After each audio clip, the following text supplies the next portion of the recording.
Hello, ladies and gentlemen, and welcome back to the Osint Bunker podcast. This week you've got myself and Technical. And yes, I have made some, let's say, extreme provisions to be on this tonight. I am calling in from a slightly remote location.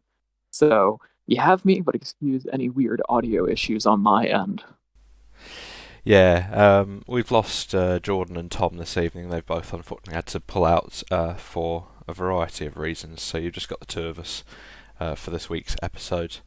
Of course, to talk about a ridiculous amount of things. This week we're going to be looking at the start of the UK carrier strike group's combat operations over Syria and Iraq as part of Op Shader. We're also going to look a little bit at what's been going on in the Baltic Sea with the recent sort of tensions between Russia and NATO there. And then to finish off, a topic that we've been teasing quite a bit on Twitter for the last couple of weeks, our thoughts and opinions on the situation in Afghanistan. Yeah, so why don't we start on CSG 21? It's been pretty much confirmed at this point that the airstrikes were at least ongoing, and they haven't released much information on the success or failures potentially thereof, but no matter what, it looks like the group has gotten a good amount of experience um, in operating F-35s from both the US and from the UK in fairly austere conditions, very long range, um, tanker supported operations, and that's a big thing that we've seen is that prevalence of using the tanker based out of Cyprus to perform these long range attacks. Though the F-35s as well do have a fairly good combat operating range, so it would certainly put less strain on any sort of tanker resources. Yeah, and we've obviously, as you say, we've seen some nice photo shoots coming from the official MOD photographers, particularly showing at one point US and British F-35s flying off the wingtips of a Voyager tanker over Syria. I also believe that they've just recently conducted some sort of flyover or joint exercise with the Israeli F-35s. So that's the first time that you've seen three different nations F-35s flying in a combat area together.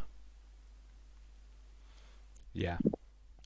And as you say, that there's not been an awful lot of statement from the Ministry of Defence yet as to exact details of the strikes. How many targets have been hit, what targets specifically have been hit. But we do know that the jets have been carrying out a lot of strikes, possibly more strikes in the last few days than the Typhoons that are based in Akrotiri.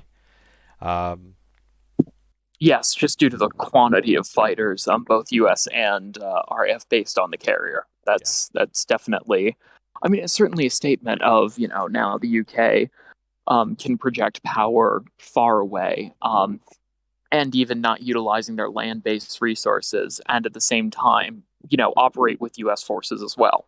yeah. And obviously, HMS And Queen Elizabeth also made a port visit a couple of days ago to Cyprus itself, and there's been some pretty awesome photos of the jets lined up on the flight deck while she's been alongside there, collecting supplies and stuff. yes, and that much needed shore rest for all the crew all over the Mediterranean has certainly been a nice perk to this operation so far. Yeah, it's worth noting as well that Russia has obviously been very keenly monitoring the carrier strike group's progress in the Mediterranean, particularly since it entered the eastern Mediterranean towards Cyprus and Syria. We obviously had a report about a week ago now that several Russian bombers and a couple of MiG-31 fast jets had been moved to a base in Syria specifically to monitor the UK carrier strike group. Now, whether that's actually the purpose of those aircraft being there or whether that's just a rotational deployment that the Russians have been making, We don't know for It certain. was made fairly clearly that they were there specifically in response to the presence of CSG-21. Um, More specifically, the fact that they were armed with anti-ship missiles, both the MiG-31s and the backfires. So that was certainly a message more to the UK that no matter, even if they are back and operating carriers, the Russians are sort of prepared to counter that. That was certainly the message itself. Yeah, but I think it's interesting that unlike with sort of previous UK warship deployments to the area for Op Shader, there hasn't been an awful lot of sort of surface. The complex situation happening in the Black Sea right now, we are seeing increased Russian activity as a response to the increased NATO and sort of US aligned activity. I'll start off just by saying I know we've had a couple of cases where we have reported falsely based on faked AIS data, which we are certainly definitely sorry about. Um, it's been something that has definitely rattled us as well. There's certainly at least an established understanding now that there is either a person or potentially a governmental force maliciously faking AIS ship tracking data somewhere near Crimea. They've been targeting both US, UK, and of course, Other NATO Russian. allies. Well, the interesting thing is they've also been faking Russian ship positions as well. Um, so we saw a Russian Coast Guard ship make a transit of the area that it hadn't. So there's some. It might be a throw off to people like us sort of investigating it, but we aren't entirely sure yet the specific conditions around that.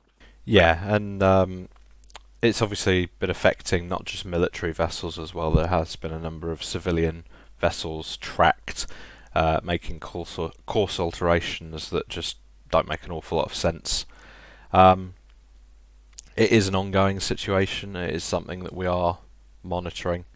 But like you say, it's obviously something that has hit the mainstream media, albeit the mainstream media has been reporting the ship tracking information as fact rather than reporting on the fact that actually a lot of this tracking information has been falsified. Um, and it does pose a It's our need serious risk. for well, partially our need for up to the date information is a big one. Um, So we're prepared to sort of go with stories based on what we think are reliable sources earlier than other publications are. Yeah. So with this, we normally trust AIS and we trust, tracking sources. And this time, I guess we can't anymore, especially in that region. Yeah, and I think obviously we've seen, particularly in the UK media in the last sort of 10 days, there was a lot of fuss made about the Royal Navy destroyer that was in the area, supposedly being fired upon by the Russians. Obviously, that was not actually the case. Again, that was a case of the AIS data being messed with to make HMS Defender appear a lot closer to the Russian units than it really was. Um, and there was a great deal of sort of debate about that in the media and a lot of conspiracy theories floating around, which obviously is concerning, and it's something that we are seeing a lot more of at the moment. It does make things difficult, and it would be good to know who's behind these AIS tracking modifications. Shenanigans. Yeah, shenanigans. At the very It least, because well, that it's it, helps to it's give an it. idea of what the intentions are behind it. Yeah, I mean, it's shenanigans if it's a single person doing it. It's purposeful interference if some sort of state level entity is doing it. Yeah. Yeah. And that's certainly something that I assume we're trying to watch. Though at the same time, right after HMS Defender was faked going near the Crimean Peninsula, it actually did make a passage, um, and was definitely harassed by both Russian Coast Guard forces and Russian fast attack jets. So that's something additionally we had to watch. And I will say some of the statements from MOD people didn't exactly align with what the Russians had said and what the Russians further released in video as, and at least what a BBC reporter on the ship had elaborated on as it was sort of happening. Yeah. So it was definitely a bit of an incident that I don't think we'd like to see again. It would be nice if the MOD was clear about Russian aggression, but there definitely is at least the need for both sides to present a narrative. The Russians do want to present a narrative that they're successfully repelling incursions into their territory, and the evil NATO forces are trying to hurt them all. But at the same time, you're seeing the MOD make another statement, as in, the Russians didn't harass us. There was an exercise going on nearby, and I guess we heard it. Um, Yeah. so it's countering narratives, and it's both sides trying to put up their own narratives. And of course, the truth was somewhere in between that. But usually, we expect at least Western forces to be not more honest per se, but clearer on events like that. Yeah. And I think you're right. I think the Ministry of Defence perhaps was not as clear as it could have been, and as a result, sort of the media here in the UK really kind of went a little bit round in a circle, and then sort of had to kind of come up with its own explanation to a certain extent as to what had been going on. Yeah, I mean, we have sort of a hierarchy of, at least in the Osint community, of rumors, then reporters, and then government sources.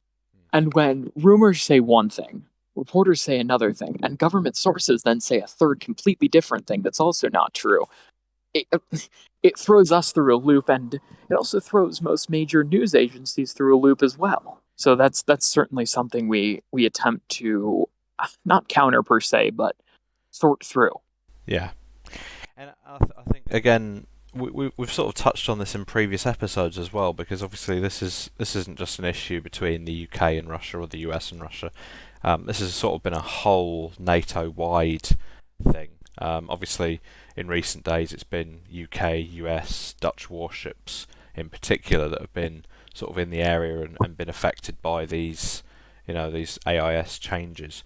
But it's interesting once again that NATO, the command structure of NATO for the most part, has been relatively silent on sort of their response to what's going on. I mean, I know we've just had so the chairman of the NATO Military Committee has changed in the last week. So the UK's Air Chief Marshal Sir Stuart Peach has stepped down after 3 years in the role. He's retired from service now after an absolutely insanely long career. He's been in the RAF since 1974, so hats off to him for that. But even the NATO Secretary General has not had very much to say. Neither of most of NATO's social media channels, and they're normally fairly vocal on situations. But I think we've definitely noticed a sort of a quietening almost from NATO sort of politicians in the last few months. And once again, there's not an awful lot being said here about the situation with Russia. And that may also have to do with the upcoming exercise Seabreeze, which is primarily US and NATO led, but does include a number of other countries um, from pretty much all over the world, mostly, but especially considering the countries coming from the Middle East, like Egypt and Morocco, contributing both ships and material to this. And of course, it's going on in the Black Sea. It certainly is angering the Russians a lot. Yeah. We saw another incident where they faked the presence of the USS Theodore Roosevelt, not carrier. There's a destroyer with the same name. Sorry, the USS Roosevelt. Yeah, I was going to It's a say. destroyer with the same name as the carrier. It gets people confused. But we all thought it was the USS Ross, which was an Arleigh Burke class destroyer in the region. Neither were present. It was all AIS faking. And it's certainly something that, again, has us concerned about the not the quality of AIS data, but the penchant for certain actors to fake that data, which has us concerned on some levels. Mm. And if this sort of topic of the AIS data, particularly around the Black Sea area, is of interest to you, I'd really recommend giving Evergreen Intel a follow on Twitter. That account has sort of been covering what's been going on in a great deal of detail, particularly the last few days, um, sort of pooling information from a variety of sources to point out where there are errors and where there's actually been genuine sort of encounters, if you like, Oh, between yeah, absolutely. And NATO I'll sources. link that account down below as well. But yeah, it's certainly something that I guess we haven't precisely been. Data faking isn't sort of something that surprises us as much as it used to. As mainstream, or correction, as different powers seek to create a narrative using what is typically open source data that is harder to fake, and going after not military intelligence because they would be able to sort through that easily, but um, people like us who start, news stories and to publicize stuff like this. Yeah, and I think it's kind of a natural progression what we've seen. We've seen a lot of it in the last sort of 18 months, particularly in aviation. We've seen spoofing of various kinds. So we've seen, for example, U.S. Military assets appearing to enter, for example, North Korean airspace or pass particularly close to Chinese airspace at various points, when in reality they've been nowhere near. And now we're obviously seeing it with much larger, obviously naval assets, um, which so that kind of reflects on what's going on with NATO and Russia at the minute. And while we're still on the topic of NATO, we'll sort of move now onto discussing Afghanistan. I think because I think it's fair to say this is a topic that you and I have been very very vocal about on Twitter for the last few weeks. Well, yeah, of course we've been vocal about it. We're seeing, the collapse. We're seeing an event that we haven't really seen since the fall of Vietnam, except this time the Afghan government can't even hold on as much as the South Vietnamese government could. Yeah, and it's I mean, we're not the only ones being vocal about it. This week you've had former head of the British Army, Lord Dannatt, has been very vocal about it. There's been a number of other sort of senior political and military figures from various points in the history of the war in Afghanistan who've sort of been saying, yeah, this is a mistake. Um, we've touched on before our sort of our thoughts on the US plans to withdraw, and it's really kind of coming to a head at this point. We're now early July. Germany has completely withdrawn. Who else? Poland, was it? Was it Poland? Yes, a bunch of the issue is a lot of forces aren't publicizing their withdrawals for both PR reasons and for safety reasons for their respective installations. Just because again you're dealing with an asymmetric opponent, or the Taliban is becoming less and less of an asymmetric opponent, and they're putting together concerted actual offensives in various regions. But for a lot of places, there's still an asymmetric threat, Yeah. um, and that just limits the ability of these places to fully publicize. Yeah, and I think that sort of the big news story that sort of jumped out at me this week was that the US has completely withdrawn now from Bagram Air Base. For those of you not familiar with Afghanistan, Bagram is about an hour's travel north of Kabul, and to all intents and purposes was one of the biggest US bases in Afghanistan for the sort of 20 years almost that they've been I mean, war. it was the entry point for the U.S. into Afghanistan. It was the logistical hub, the transport hub. Basically, everything operated out of there. Yeah, That so that and Kandahar. yeah, the withdrawal from there has been sort of, it's not been publicised as widely perhaps, but it is a major sort of waypoint on the route out for the US. Um, Yes, there was a local reporter who reported that the rest of the troops have left the base facility, and that we saw at least locals looting whatever had been left. I'm assuming it's just going to be probably scrap material. They might find some stuff, but nothing, probably nothing of use. yeah, and I spoke with a US vet earlier this week, and I think it's fair to say that his just shock, really, at Bagram being abandoned by the US. I think he pretty much said to me that when he was there, the feeling about the base was that it was going to be a permanent installation, that it was going to be there, for a very, very, very long time to come. And I think he's rightly perhaps shocked that, you know, there it is, the US are gone, and as you say, civilians have gone in there and they've sort of been taking whatever scraps they can get their hands on. Um, Which is of note because in there it means the U.S. didn't bother to transfer it over to the Afghans. They have ripped down Bagram and made it so that it is, no longer militarily usable at this point. It is, and I think that reflects sort of the confidence the U.S. has in in the Afghan government at the moment, um, and what we've seen primarily. It just it's what we expect at this point. The U.S. I think understand the reality of the situation without really understanding long-term ramifications, which I think is a big thing, at least for right now. yeah, and sort of again, this something that has been quite shocking to see. And again, I'm going to sort of refer you all again to another really good Twitter account to follow, um, Natsec Jeff.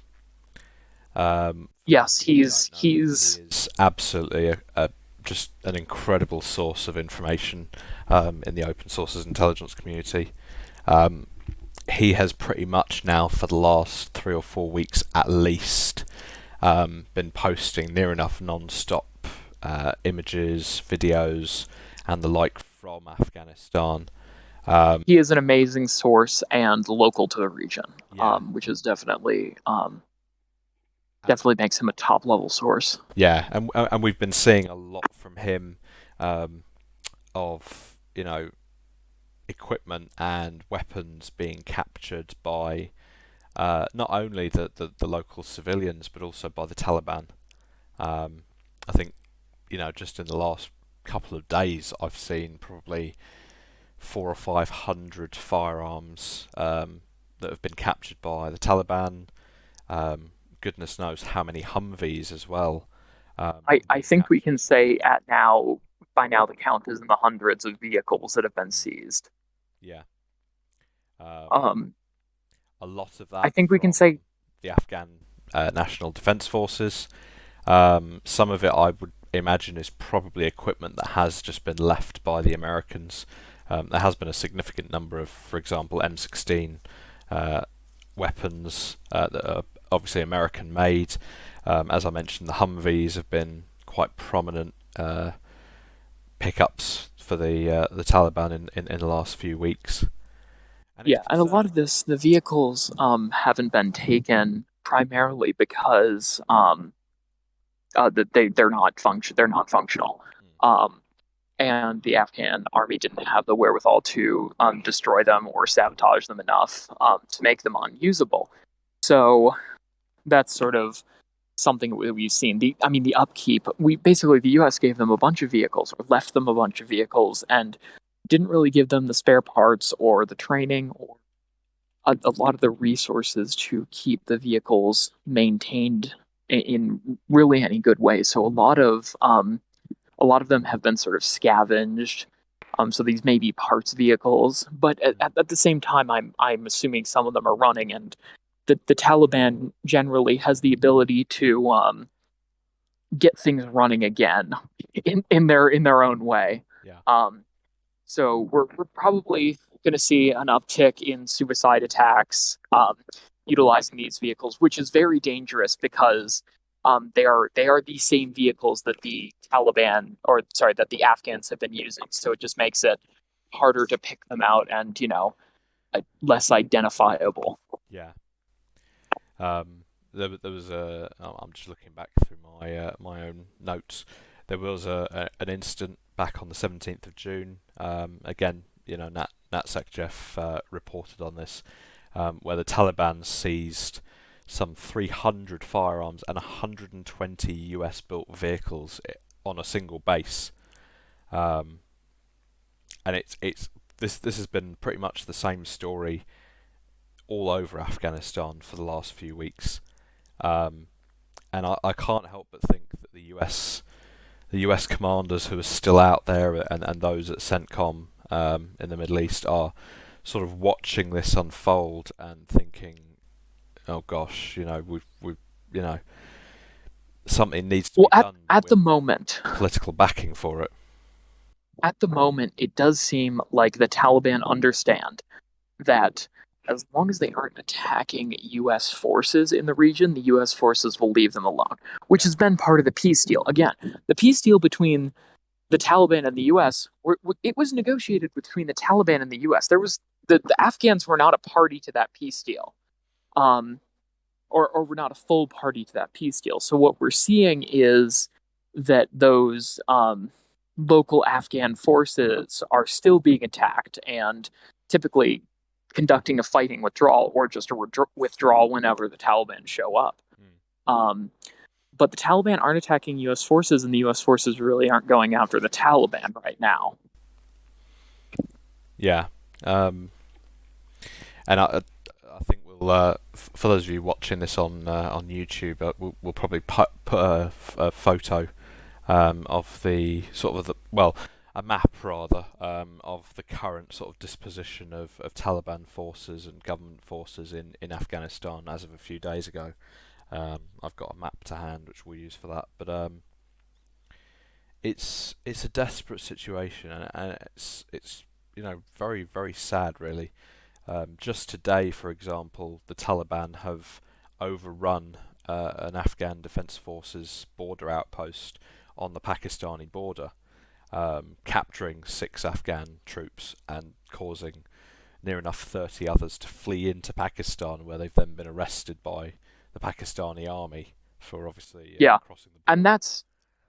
that's just one of the 3 or 4 instances of them overrunning positions today.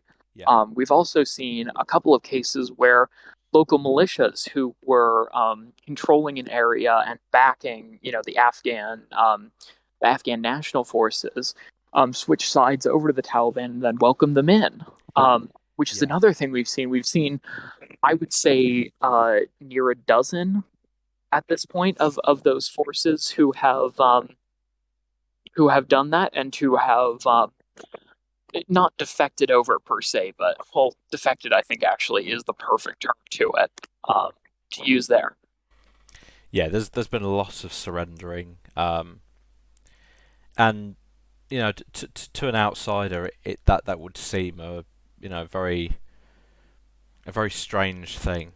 But what you've got to remember is that the war in Afghanistan is a great deal more than the 20 years that NATO forces have been there. Afghanistan's been fighting effectively a civil war for the better part of what, 40, 50 years now. I think we're over 50 now. I think Um, since 1967 you could basically consider Afghanistan being in a state of civil conflict. yeah, And to a certain extent, having NATO forces there for the last 20 years has been a source of help to the Afghan people. Um, I think what we're seeing now is now that the Afghan people are realizing that NATO is pulling out and that they're no longer going to have that support from NATO, and they're kind of looking at their own national defence forces and thinking, well, these guys are surrendering, or switching sides, or just losing the battle effectively against the Yeah. Taliban. We've seen so many towns and villages. Again, NatSec Jeff is the best person to follow for this, because the amount of towns and villages he's sort of shown us photos from, of people literally just switching sides, or the civil population effectively getting hold of whatever weapons they can to prepare for the fight they know is coming.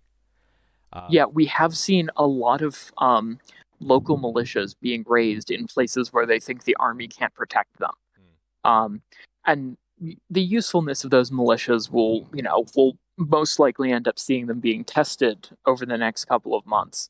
Um, but at this point, any area where the Afghan National Army held marginal or even not even say partial, but basically anywhere that wasn't like a stronghold of the Afghan army and the Afghan national forces has, it is under immediate threat from Taliban occupation. mm. And we've already alluded to this earlier in this episode, but NATO has been nigh on silent about this, and as I said, there have been a number of voices in the UK and elsewhere saying, we cannot be doing this. We cannot be sort of deserting the Afghans at this stage, because the war is far from over.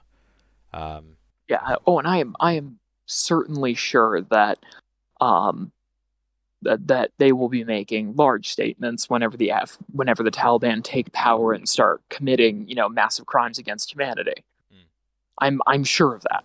yeah, um, and it's all political at the end of the day. The whole withdrawal at this point. Um, we yeah, okay. NATO forces have been in Afghanistan now for 20 years, and realistically, do they have an awful lot to show for it?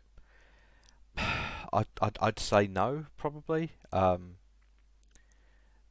think Lord Dannatt, former head of the British Army, sort of really hit the nail on the head when he said, "We've lost the war in Afghanistan." And as I think it was Jordan mentioned a couple of episodes back, um, at the end of the day, the sort of a lot of the reason for the US withdrawal at this point is that Biden doesn't want to be the president in charge when the 20th anniversary of 9/11 comes around in a couple of months' time. Um, He doesn't want to have to say we're still here. yeah, Um, and again, this is different than Vietnam. This is so much of a different situation on the ground, and we had a small maintenance force who was keeping things mostly in check. And at this point, we're seeing, this is a loss that we decided to take. yeah. This was not a forced loss. This was not, this was a capitulation on our end of things. And it seems to me a very strange decision to take a loss here, because ultimately what the US is after is a sort of stabilised Middle East. And I think it's fair to say that with the way that the Taliban are still so prevalent, um, and so widespread in Afghanistan, and indeed the fact that they are sort of making their presence felt across the borders in other countries again now, um, the timing is not great. You know um, I have a very nasty feeling that we are potentially going to see things fall apart very, very, very quickly. in the next couple of Oh, months. we are already in the stage of watching things fall apart very quickly. Yeah, I mean, we're already seeing the spiral of decline, and you know, for what it's worth, the US still has troops there. The UK still has troops there. There are a couple of other sort of NATO and allied countries who are still there at the If moment. if Bagram is has been emptied and the reports are true, I would say the US complete pullout is most likely a month away at this Yeah, point. If Bagram is gone. Um, they have that's a indicated. very large indication that they're very close. Yeah, they have indicated they intend to keep somewhere in the region of 650 troops in the country, mainly for protecting sort of the embassy and diplomatic activities in Kabul. Um, I have the feeling like those troops will not be remaining, nor will the U.S. Embassy be remaining yeah, more than a few months in the country. I think long term we are going to see the situation in Afghanistan really spiral out of control, even more so than it already has done. Um, and I would say that with the way the Taliban is arming itself, the fact that it now has access to Humvees, the fact that it's capturing all of these firearms and RPGs and all sorts of weaponry that are being left behind by both the Americans and more so the Afghan National Defense Forces. I think, They're arming, they are resupplying, and they are preparing for a prolonged, or not even a prolonged, but a furious offensive. yeah, Um, and again, they are gaining the supplies and the resources to be able to do that. I think it's entirely likely that we will see the fall of Afghanistan to the Taliban, um, probably within the next 2 years, if it doesn't happen sooner than that. Um, It honestly, at this point, it depends how much the cities hold out. yeah, It really depends how long Kabul holds out. and to all intents and purposes, I I can see NATO potentially a few years from now sort of having to turn around and say, you know what, maybe we need to go back in, because ultimately, if Afghanistan does fall to the Taliban, um, that's going to have repercussions not just in the Middle East. It's going to have repercussions worldwide. At the very least, we could see a resurgence in Taliban sort of focused terrorism. Um, I know for sort of the last 12 months we've kind of seen a decrease in sort of terrorist attacks in the West in general. I don't think that's going to last very long, particularly with the Taliban the way it is, particularly with Al Qaeda and Al Shabaab sort of making their presence felt in their respective theatres again. I'm absolutely sure there will be infighting. Mm, At this point, the future of Afghanistan is weird. I'm not sure how Pakistan will play ball with it. I'm not sure how India will play ball with it. But I feel like the conflict will become more of a um, Indian subcontinent issue, yeah, where you see more local players involved. Um, because I'm not sure after the Taliban solidly recapture Afghanistan, I'm not sure how willing to play ball they will be with the Pakistanis. yeah, I'm not sure. yeah. And I think if the Taliban do succeed, you know, in taking Afghanistan, we could potentially be looking at I'd go so far as to say a second Somalia almost. Um, we were talking briefly about this earlier. I've been sort of rewatching some favourite movies of mine, and one of those is Black Hawk Down. And obviously, as many of you will no doubt be familiar with the story of Black Hawk Down, it's set in Somalia during the fighting that was going on there and the US intervention with the UN. Um, we could be looking at Afghanistan sort of ending up a little bit like Somalia, where cities are literally run by the Taliban, um, and a huge humanitarian crisis that will inevitably come with that.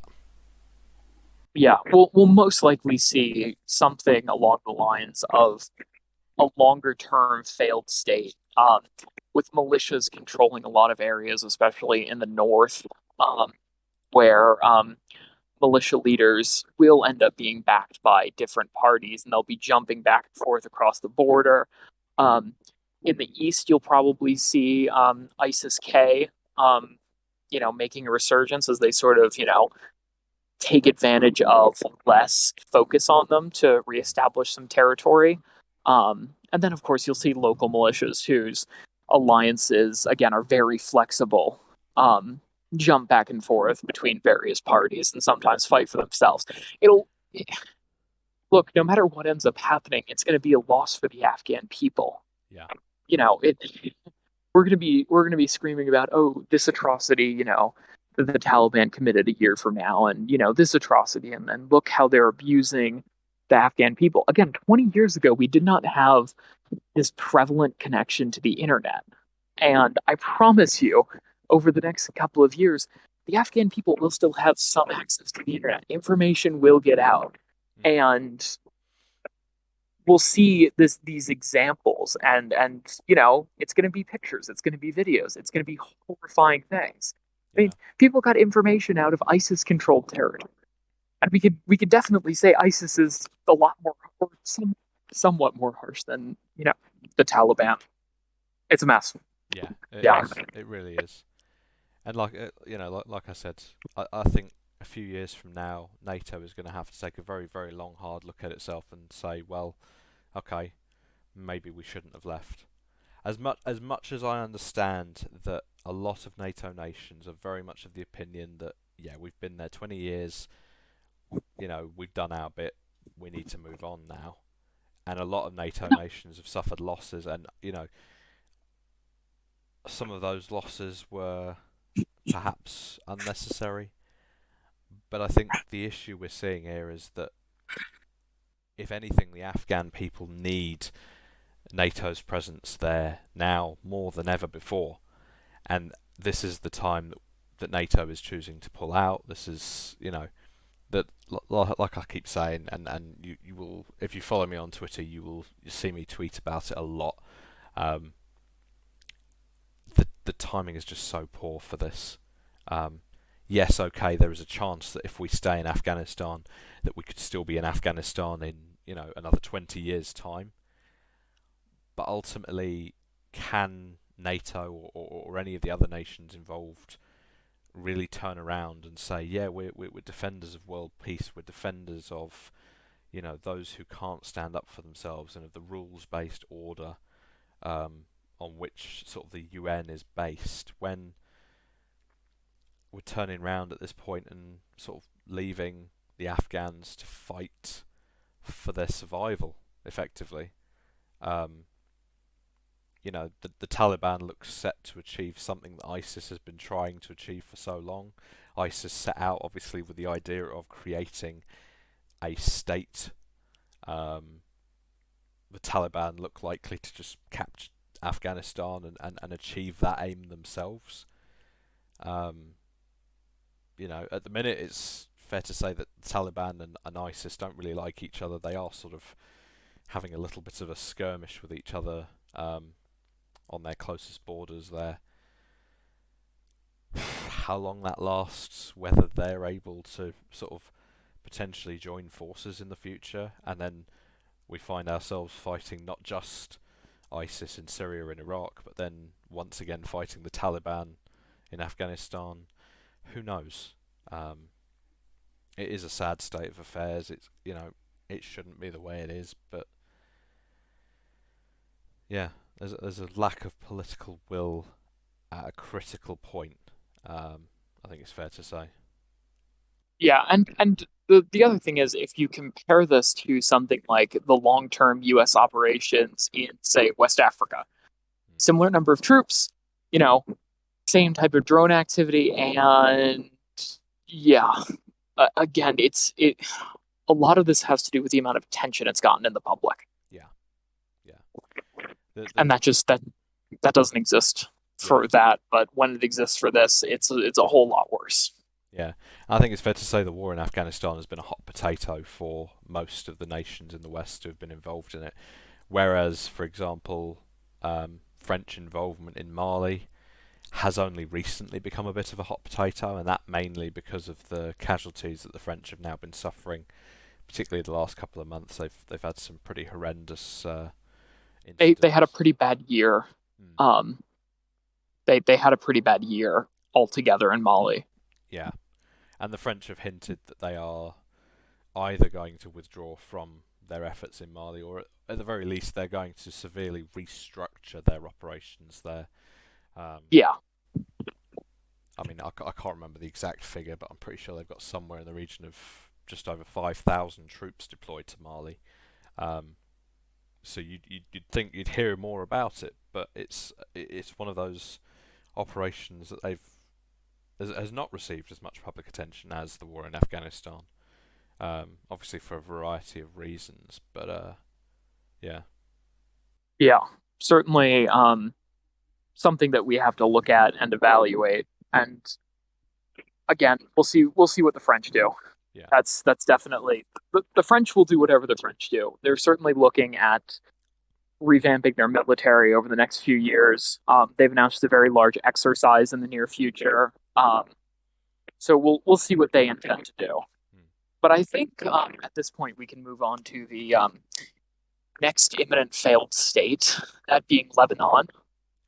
yeah, Um, it all started with the currency crisis of the past few years. Lebanese banks had been operating fairly irresponsibly in their lending, and that had resulted in a currency crisis. The currency is not effectively worthless at this point, but most people attempt to use dollars. Um, Something like 4 in 5 Lebanese are currently going through high levels of food insecurity. Um, the army last year had to switch to a vegetarian diet because they couldn't afford meat. Um, they're currently offering helicopter rides to people in order to get some additional funding. yeah, And at this point, you're seeing additionally a gas crisis. mm, And this was all, of course, made a lot worse by the pandemic and by the Beirut port explosion last year, which has significantly curtailed the amount of resources that can be brought into the country. yeah. And that Beirut port explosion has had a huge political effect as well, which I think has been understated really in a lot of Western media. It very much saw the toppling of the government in Lebanon at that moment in time. I think it's fair to say in the weeks that followed there was mass resignations. Some of them forced, some of them, voluntary. Um, we've just seen this week as well. The UN has turned around and said that at this moment in time, somewhere in the region, I think it was 70%, was it? I think it was you who retweeted it. Somewhere in the region of 70% of families in Lebanon do not have food, um, or money to buy food even. Um, Yeah, I believe I commented on that today. mm, Um, that's just one of the things. The gas crisis as well, electricity.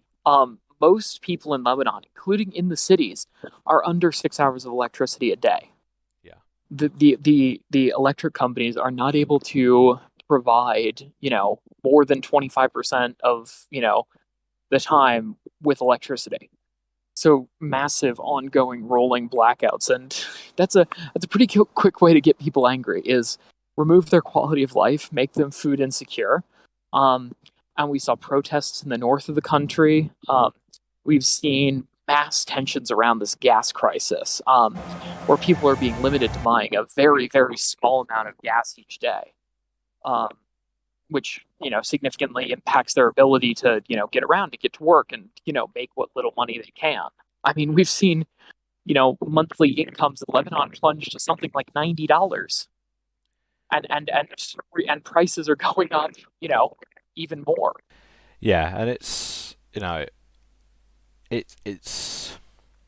the situation has certainly not been made any better by Iran.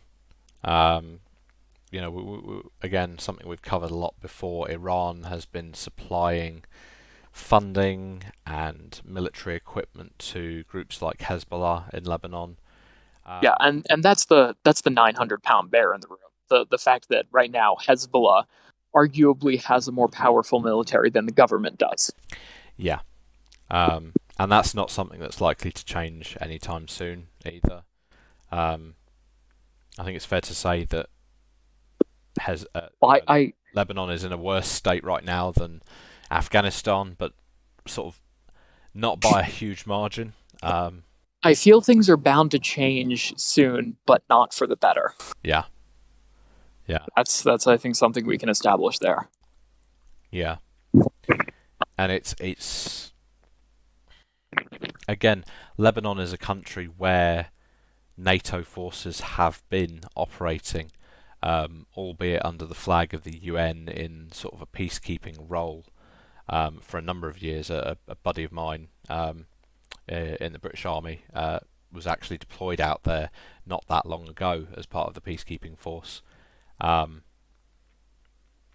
and the UN and NATO keep talking about being a force for good, but there is so much help that can be given to the Lebanese people that just isn't being given.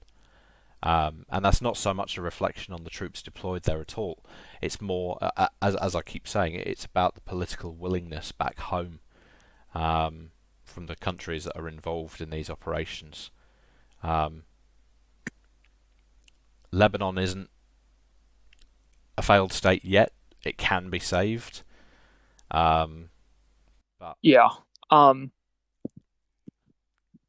if anything, Lebanon poses the highest chance for not necessarily a successful UN intervention, but the highest chance for a UN intervention. yeah, Um, just because UN forces are already positioned there, and it's I hate to say this, but I it's the same thing as we saw in the Balkans, is that there's definitely going to be more European and American attention paid to what is viewed as a more Western country yeah, versus a country in Africa or a country further east. yeah, Um, and also, usually when we see violence and instability break out in Lebanon, we do see rocket attacks aimed towards Israel and action aimed towards Israel, which will certainly raise um, the tensions of the region. mm.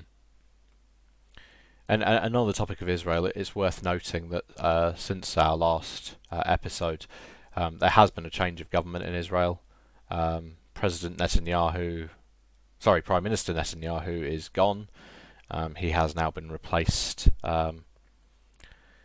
How long has he been in power? He was prime A minister. few weeks now. Yeah, he was prime minister Been a for a few very weeks. very long time.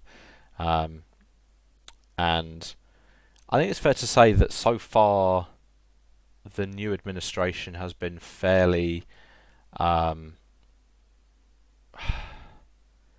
fairly. What's the Um, word I'm looking for? Look, it's been more or less a continuation of the old administration, Yeah, with a particularly with better Iran. ability. Well, they've had a better ability to control some domestic issues, Mm, um, just through um, they've been a bit less inflammatory to both sides. The thing is, the government in Israel has to balance both left wing extremists, right wing extremists.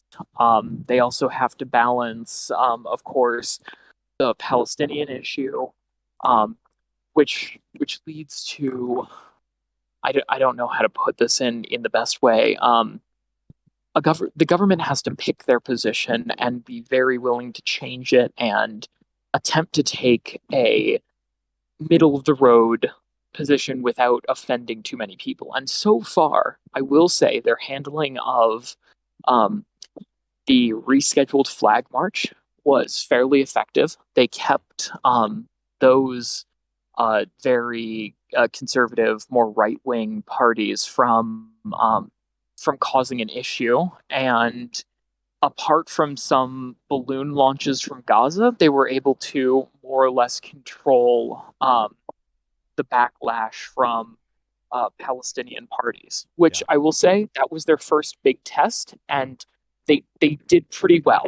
Yeah, and I think you know um, it's going to be interesting to say how to see how the new Israeli government deals with Lebanon.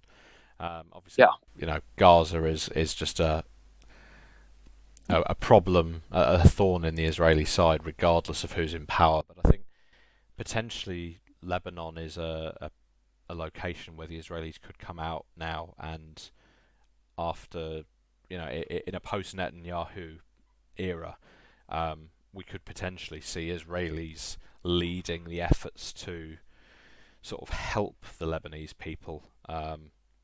Obviously, as we say, Hezbollah is a major concern for the Israelis, and rightly so. Um, but we've seen a lot recently of the Israelis going out of their way to help other nations. For example, we've had this really tragic building collapse in Miami, uh, in the States, in the last week, and one of the first things to happen was the Israeli Defense Forces sent one of their specialist rescue teams out to help try and find survivors. Yes, Uh, that was also partially because of the nature of the community there in Surfside, hmm, Florida. It is a very, very heavily Jewish. A lot of people there have Israeli citizenship. It is. It was very much a disaster for the Israeli community in the U.S. yeah, and for the Jewish community in the U.S. as well, which is why we saw the Israelis um, so quickly send those rescue forces there. yeah, but let's be clear that it's not the first time the Israelis have provided aid in this way. There have been a number of sort of incidents with collapsed mines, for example, landslides and the like, where the Yes, Jewish and they communities haven't that been a factor. yeah, that team has been very proactive in going out and Crush being sent out Hmm. to help with various places. Yeah, and it all comes down to this soft power, doesn't it? It's I think it's fair to say under Netanyahu there wasn't a great deal of soft power. He was very firm and very keen to use the military for the sort of offensive and defensive purposes that any military is really there for. Um, I think we could very well see a rise in the use of the IDF as soft power. Like I say, with Lebanon potentially, um, and how the West chooses to handle that remains to be seen. As I keep saying, NATO, Oh, and I mean, absolutely. yeah, That is going to be a big part of it. Um, yeah, and I think. Do you think we're ready to move on to news? and now I bring the news for the last couple of weeks. Um, as we mentioned earlier in today's episode, a Afghanistan border outpost on the border with Pakistan has fallen to the Taliban. Um, the Taliban forces who captured the location actually raised the Taliban flag over the installation after capturing 6 Afghan National Defence Forces personnel and causing 30 others to flee into Pakistan. Um, China has increased the number of nuclear-armed ballistic missile submarines in service. Two additional Type 094A Jin class submarines have entered service at some point in the last few days. This brings the total number of ballistic missile submarines in Chinese service to 6 vessels, and there are plans with vessels under construction of the Type 096 Tang class, with at least one of those 6 planned vessels due to enter service before the end of 2021. That's obviously quite a major development for the Chinese. At the moment, the US still has the largest number of ballistic missile submarines in active service, alongside Russia, who still have quite a significant number. Um, this latest development from China now means that they have 2 submarines more than both Britain and France, who operate 4 ballistic missile submarines each. Um, And obviously, with everything that's going on in the South China Sea at the minute, that is a development that will be uh, very, very closely watched by US forces in the region, and indeed by other nations in the surroundings. Um, the German Luftwaffe and the Royal Air Force have carried out a joint NATO enhanced air policing mission in Romania. Both nations have deployed Eurofighter Typhoon fast jets to assist the Romanian Air Force's MiG-21 fishbed fast jets in carrying out NATO air policing missions in the country. This is just the latest of several announcements in recent weeks of additional cooperation between the United Kingdom and Germany, and it's really, really good to see. The Royal Navy has announced that it has now begun evaluating designs for the future Type 83 destroyer. Some of you will remember a few months back when the Strategic Defence Review was released, the announcement was that the Type 45 destroyers would be replaced with the Type 83. Now, the Type 45 designation is just for a standard guided missile destroyer. Generally speaking, a Type 80 hull identifier suggests a significantly larger ship. Prime example of that obviously being the Type 82 destroyer class, which was HMS Bristol. That was originally meant to have been effectively a cruiser-sized destroyer. As I say, plans are currently being looked at now for the potential designs for the Type 83 destroyer. There have been rumours that the Type 26 hull could be the basis for this design, but they are nothing more than rumours at this point, and that development will be interesting to watch in the months to come. And the New York Times has released an article, effectively, in the last week, relating to the situation in Afghanistan that we've already touched on in this episode. In total, in June 2021, some 703 Afghan soldiers and 208 civilians have been killed in fighting with the Taliban. This is the highest casualty rate for the soldiers of the Afghan Defence Forces since the New York Times started monitoring these figures in September 2018. And as we've already alluded to earlier in the episode, it kind of reflects how rapidly this situation in Afghanistan is falling out of control. The civilian casualties, I don't know if that's the highest they've been since records began, but it's certainly high. And it should be a cause for concern for the West, but it is getting very, very little media coverage. China's Communist Party has this week celebrated its 100th anniversary, with President Xi Jinping warning the West of bloodshed if they try to oppress China. We've already sort of covered the nuclear submarine aspect of China's growth, and in previous episodes we've talked a great deal about their military growth in general. But China, particularly in the coming months, is going to be worth watching. They've got a number of developments coming up, a number of new aircraft carriers, for example, that are either under construction or nearing completion. And obviously with the UK carrier strike group planning to pass through the region in the not too distant future, it's going to be no doubt a source of a great deal of interest for everyone, and no doubt a topic that we will be covering in a later episode. And earlier this week, a Belgian Air Force F-16 had a bit of an accident at an airbase in Belgium. Details have been somewhat limited so far as to what happened.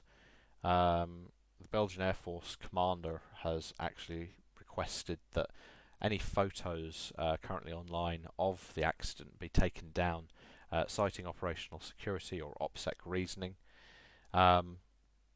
We don't know the exact circumstances behind the crash. The airframe, it's fair to say, from what I've seen, appears to be in a very, very poor state as a result of the accident. but it will be interesting to see if there's sort of any public announcements in the next couple of weeks as to exactly what went wrong there. Um, and lastly, the UK's National Cybersecurity Centre, alongside the US National Security Agency, the Federal Bureau of Investigation, and the Cybersecurity and Infrastructure Security Agency of the US, released a joint statement earlier this week concerning the Russian Federation's GRU intelligence agency's cyber activity. The statement effectively said that since mid-2019, a Russian intelligence directorate, or the GRU, has been using a number of anonymized brute force actions to basically try and target government and private sector IT infrastructure. This has included things like Microsoft Office's 365 cloud services, and obviously famously, that there have been a number of other incidents, oil pipelines in the States, for example, a few months ago. It's becoming a more prevalent issue, cyberspace. I think this statement reflects that quite significantly. And generally speaking, the changes are significant. I think it's fair to say NATO has been more vocal really about cyber matters than they have about anything else in the last few months. And that is the news. So thank you all very much for listening. It's just me left now in the recording booth at this point in the episode, so thank you all very much for listening. And all being well, episode 10 should be on its way fairly soon. In case you missed the announcement, we are obviously, as always, available on YouTube, Spotify, Apple Podcasts, Google Podcasts, Podcast Index, and we are also now available for those of you who are interested on Audible and Amazon Music. So go check us out on there. If you enjoyed listening to this week's episode, please do share the podcast. We are at the moment reaching roughly 45 countries across the world, which is just an amazing thing for us. We're really, really pleased, and we'd really like to be able to reach more people. So if you enjoyed, please share, and we will catch you next time.